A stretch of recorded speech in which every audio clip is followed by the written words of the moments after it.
Hi, welcome back.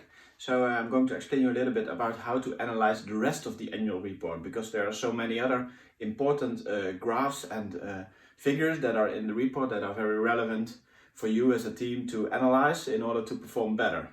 So let me first look at the what we call the strategic agenda, and there is also the tactical agenda. I will come back to that in a few minutes.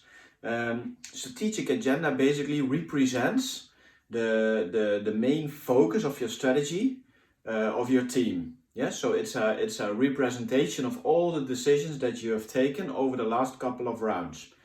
It also takes into account not only how much budget you spent on it, but also if it was wise. So if they were the best decisions that you could do, the best decisions that you could take. So it's a combination of both the amount of investment you did in a particular topic, but also the quality of the decisions that you took, and if they were also a good combination. Yeah. There is also it's an overview of the 8 different categories in the game. On top, you will always see the category that is basically most relevant for your strategy. Sometimes it's not the one that you most invested in, but it's the one that you mostly focused on compared to the other teams. So it's also a benchmark to the other teams. Sometimes if there is for example, in this case, it could be that there is a 68% score on entrepreneurship. But if you have invested much less, let's say you invested basically only 10% of your budget in entrepreneurship, it could mean that you took very wise decisions, and it could mean that the other teams are investing much less in entrepreneurship, so that your score on average compared to them is very high.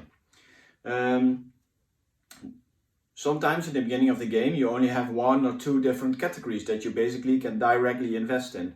But still, you would see in the strategic and tactical agenda that some other categories that you are not even able to invest in end up high on your ranking. For example, they get a 50 or 60% score. So basically, you're indirectly also investing in other categories. Some decisions, for example, maybe guerrilla marketing, it was placed under the header of marketing and branding. But in fact, if you invest a lot in guerrilla marketing, it will also help your entrepreneurship score a little bit, yeah, or maybe your social innovation score a little bit. So in the end, some of these decisions also impact different categories. Yeah? That's why the other categories can also end up higher in your ranking by indirectly investing in them. So let me give an example. You're starting with the game. The only choices you can make are the choices that are part of marketing and branding and ideation. This is the first round. But actually you want to take a strategy that is based on open innovation. What you're now trying to do is that you try to look for decisions under the disciplines of marketing and branding and ideation that indirectly also trigger an open innovation strategy. But because some of those decisions actually do, some of those decisions are focused on, for example, opening up or collaborating with others. So they in the back end also trigger open innovation. If the other teams are not investing in those specific decisions, you see that the topic of open innovation will get much higher on your agenda. So the game recognizes that this is basically your strategy.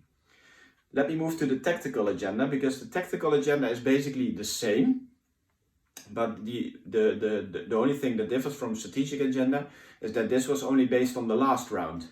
If you compare the strategic and tactical agenda with each other, you see something very interesting, because strategic agenda is focused on the last 2, 3, 4, 5 rounds maybe, and the tactical agenda only on the last round. You can see that there can be a difference between the two. And if there is a difference between the two, it means that you're basically moving away from your strategy. You're changing your strategy slowly to a new strategy.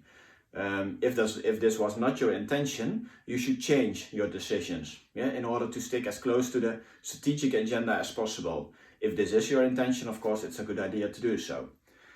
In the game, it takes a couple of years before a strategy really can evolve. So you need to change your decisions for a couple of rounds. So your tactical agenda needs to be different than your strategic agenda for a couple of rounds in order for your strategic agenda to fully maneuver into the new strategy. So this is kind of what we call the remembrance of the game. It takes a couple of rounds in order to get the full benefit of changing a strategy. which is also why we advise you not to change your strategy, for example, in the last round. It doesn't have any impact anymore. Moreover, on this same page, you can also see the competitors, and they are benchmarked to you in a kind of a percentual overlap. Basically, what it means is if we compare the tactical and strategic agendas with another team, how much overlap does your strategy have with another team? This is interesting because when you are going to collaborate in a game, it's a good idea to collaborate with a team that has not so much overlap. Yeah, because in this case, we take an open innovation approach. You can actually learn a lot from each other if you have different strategies. So that's why this is a very, very relevant graph. Yeah. Let's move on to the next slide. There is also always what we call a bulletin in the game. It gives you basically it's kind of the game does an analysis of your strategy, and it compares your strategy to all other strategies of 10,000 of teams that have already played the game before you. And it gives you some tips on what to change if it's a good strategy in the end. Sometimes it will give you a very, very interesting feedback that you could use. Sometimes it doesn't really understand your strategy. So not always you should take it very seriously, but it gives you, quite often it gives you very interesting hints. Yeah. So you should read it at least and try to decide if some of the elements that are part of the bulletin can give you interesting information. Then there is the economic forecast, which we already talked about. It's an interesting graph because it tells you a little bit of where the market is going, and this will give you information on how to focus on incremental versus radical innovation, for example. Yeah. And there is a thing that we call the market portfolio, which we also discussed in a previous video. You can see how much all of the older products that you brought to market in the rounds before are still generating revenue for your company. You can increase this number by focusing on specific decisions. Yeah? These are more like the business-like decisions, more focused on operational efficiency, for example. If you do this very well, the number will go up and you will generate more sales from past activities still. Yeah? This is very interesting. So these were the most important indicators that are in the rest of the report. Please remember that when you are starting the game, your company is already existing in the game.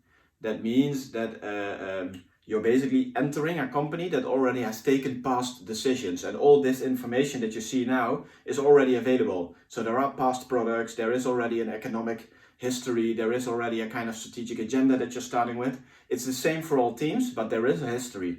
So this is why you already have an innovation budget, for example, because your company already exists. Yeah? Let me move on to the next video. I'm going to see you there. Bye bye.